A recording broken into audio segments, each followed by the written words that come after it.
Hello everyone, I'm YUGE, a certified immigration lawyer in Japan. Today I'll explain one of the most powerful and attractive visas for working in Japan, the highly skilled professional visa. Many people don't know that this visa actually has 3 types, each with its own point system and requirements.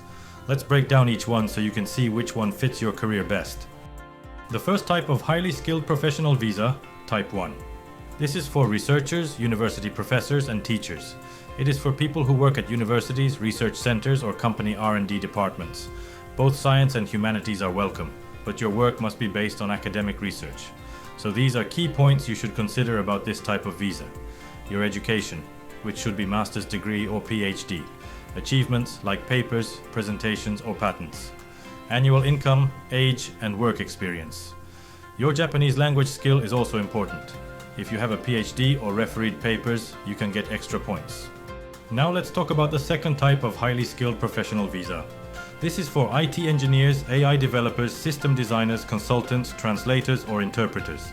It is an upgrade of the normal engineer, humanities, international services visa, but you can get more points. You get points based on these options. First, education in science, technology, engineering, and mathematics or humanities. Second is your annual income.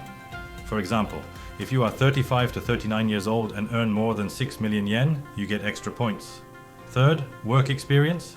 If you have 5 years or more work experience, it gives you more points. Fourth, Japanese language, where JLPT N1 gives you 15 points. Other than these points, graduating from a Japanese university or working at a listed company helps you to collect more points. National licenses like lawyer or CPA or special degrees like MOT or an MBA can also give you more points. And finally, the third type of highly skilled professional visa. This is for executives, company directors, or branch managers. It is good for people who usually apply for the business manager visa but want the benefits of the highly skilled visa.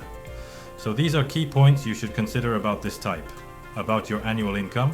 If you earn 10 million yen or more, you get top points. Also, you need 3 or more years of management experience. Here, an MBA or a similar business degree helps a lot. You should also have business ties with Japanese companies. And your company should have over 100 million yen in capital. In this type, your income is very important for your points. One important point which you have to consider. Even if you have over 70 points, your visa can still be denied. You must still meet the basic visa rules. For example, your job duties must match the official list. Your academic records must be correct. Also, the point system is different for each type, so choose the right type before you apply. So, how do you think about this visa? Please let me know what you think about this or share your experiences or inquiries in the comment section. The highly skilled professional visa is a great chance for foreign workers in Japan. It helps you build your career and get permanent residency faster. But the point system can be tricky. That is why we are here. We offer free point checks and personal help. Please check the description box for details. You can contact us anytime.